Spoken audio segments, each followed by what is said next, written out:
Good morning student. देखिए हम Raoult का नियम बताएंगे। राउल्ट का नियम की व्याख्या करना है।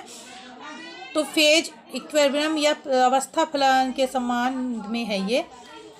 तो राउल्ट का नियम, किसी विलायक में कोई भी अवाष्पशील विलय मिला देने से उसका वाष्प दाब कम, अवाष्पशील जो भाप में परिवर्तित नहीं होता, मिला देने पर दाब कम हो जाए। राउल्ट नामक वैज्ञानिक ने विलयन के वाष्प दाब तथा विलेय के सांद्रण के माध्यम में एक मात्रात्मक संबंध, किसको कहेंगे, क्वांटिटेटिव रिलेशनशिप ज्ञात की, जिसे राउल्ट का नियम कहते हैं। ओके, इस नियम के अनुसार किसी विलयन में अवाष्पशील विलेय उपस्थित होने पर स्थिर ताप पर किसी अवाष्पशील विलयन के ऊपर उपस्थित विलायक का वाष्प दाब विलायक के मोल प्रभाज के बराबर। ठीक है। यदि किसी विलयन में दो घटक हैं, एक वाष्पशील है और दूसरा भी अवाष्पशील है, उपस्थित हो, तो विलयन का वाष्प दाब आगे जो समीकरण से प्राप्त किया जा सकता है, यानी कि P = PA इन्फिनिटी VA होता है। यानी विलयन का वाष्प दाब बराबर विलायक का वाष्प दाब इन्फिनिटी विलायक का मोल। ओके, ये क्या कहलाता है, इसका आपको जो राउल्ट का नियम बताया। ठीक है। इसके बाद क्या हो जाता है, पोटेंशियलिटी कांस्टेंट या के क्या होता है, समानुपाती स्थिरांक कहलाता सब। ठीक है। तो क्या होता है इसमें कि PA = K × 1 क्या होगा, PA = K होता है। ठीक है। इसमें एक डायग्राम के अकॉर्डिंग भी बता सकते हैं, ग्राफ भी है इसमें विलयन की वाष्प दाब = शुद्ध विलायक का वाष्प दाब × विलायक का मोल प्रभाज। ठीक है। अभी तक हमने किसी भी अवाष्पशील विलेय और वाष्पशील विलायक से प्राप्त विलयन पर विचार किया। मीन्स नॉन वेपराइज और वेपराइज, टू टाइप का। मीन्स विलेय में जो घोला जाता है और विलायक जिसमें घोला जाता है। हम इस विचार के लिए विलयन के लिए लागू कर सकते हैं जिनमें कोई विलेय पदार्थ वाष्पशील ठोस अथवा अवाष्पशील द्रव के रूप में हो। ऐसे विलयनों के ऊपर उपस्थित जो वाष्प दोनों घटकों में वाष्प उपस्थित होगी। जो राउल्ट नामक वैज्ञानिक थे, उन्हें द्रवों के लिए कई द्विआंगी या बाइनरी जो सॉल्यूशन जो होते विलयनों का अध्ययन किया। ऐसे द्विआंगी विलयनों के लिए राउल्ट का नियम जो है, ताप पर प्रत्येक घटक का आंशिक दाब शुद्ध घटक के वाष्प दाब और विलयन के उसके मोल प्रभाज के गुणनफल के इक्वल टू या बराबर होता है। देन मान लीजिए कि बाइनरी जो सॉल्यूशन है, तो टू टाइप, एक तो क्या है वेपराइज एंड एक क्या है तो A और B उपस्थित है। उसमें PA और PB विलयन उन द्रवों का जो वाष्प दाब होगा XA और XB उनके मोल प्रभाज के बराबर होगा। मीन्स क्या होगा, PA और PB क्रम से A और B शुद्ध अवस्था में उनमें वाष्प दाब बनाते हैं।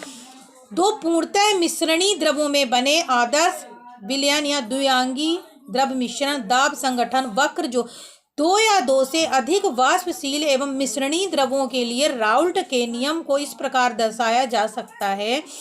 दो या दो से अधिक वाष्पशील एवं मिश्रणी द्रवों को विलयन के प्रत्येक घटक का वाष्प दाब उस घटक के मोल प्रभाज के समानुपाती होता है। यदि PA और XA के मध्य ग्राफ खींचा जाएगा तो राउल्ट के नियम के अनुसार एक सरल रेखा में एक लाइनर फॉर्म में आ जाएगा, यानी कि XA = 1 है। उसी प्रकार PB और XB के मध्य ग्राफ खींचा जाएगा तो वो भी एक सिंपल लाइनर के रूप में प्राप्त होता है। मीन्स PB बिंदु से गुजरती है तो XB = A होगा। ओके, वाष्प दाब में जो आंशिक दाब A और PB के योग के बराबर होता है। ये डाल्टन के आंशिक दाब के नियम के अनुसार, जो डाल्टन नामक वैज्ञानिक थे उन्होंने भी इसके लिए बताया। वे विलयन जो राउल्ट के नियम का पालन करते हैं, आइडियल सॉल्यूशन या आदर्श विलयन, जैसे आप इसके पहले अपन ने आदर्श गैस के बारे में पढ़ा, इसी प्रकार ये आदर्श सॉल्यूशन कहलाते हैं। ऐसे विलयन में वाष्प दाब के मान हमेशा शुद्ध घटकों के वाष्प दाब के मान के मध्य स्थित होते हैं। मीन्स ऐसे विलयनों में जो वाष्प दाब के मान हमेशा जो प्योर जो कंपाउंड जो होता है वाष्प दाब के मानों के मध्य स्थित होता है। ओके, तो ये क्या कहलाता है, राउल्ट के नियम के अकॉर्डिंग मैंने बताया आपको। एक्चुअली ये जो आप पढ़ रहे हो ये क्या अवस्था, मैंने इसके पहले आपको वीडियो में बताया। अवस्था मीन्स क्या होती है, स्टेज होती है। सपोज दैट, जैसा मैंने बताया था कि बर्फ, ओके, जल की 3 अवस्थाएं होती हैं, ठोस, द्रव और गैस। ओके, बर्फ जो होता है, बर्फ में भी 3 अवस्था, बर्फ, जल और वाष्प। ओके, ठोस, द्रव। तो देखिए बर्फ किस फॉर्म में होगा, सॉलिड फॉर्म में होगा।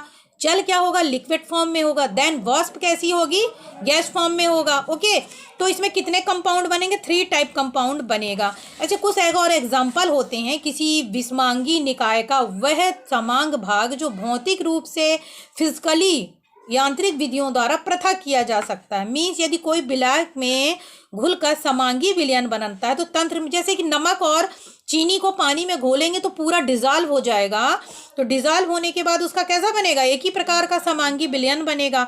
बट इसके अपोजिट में जैसे कैल्शियम कार्बोनेट, देन तो कैल्शियम कार्बोनेट ठोस होता है और कैल्शियम ऑक्साइड ठोस, calcium oxide, then carbon dioxide gas होता है। ओके, तो इसमें 2 क्या बन जाएगा, स्टेज घटक।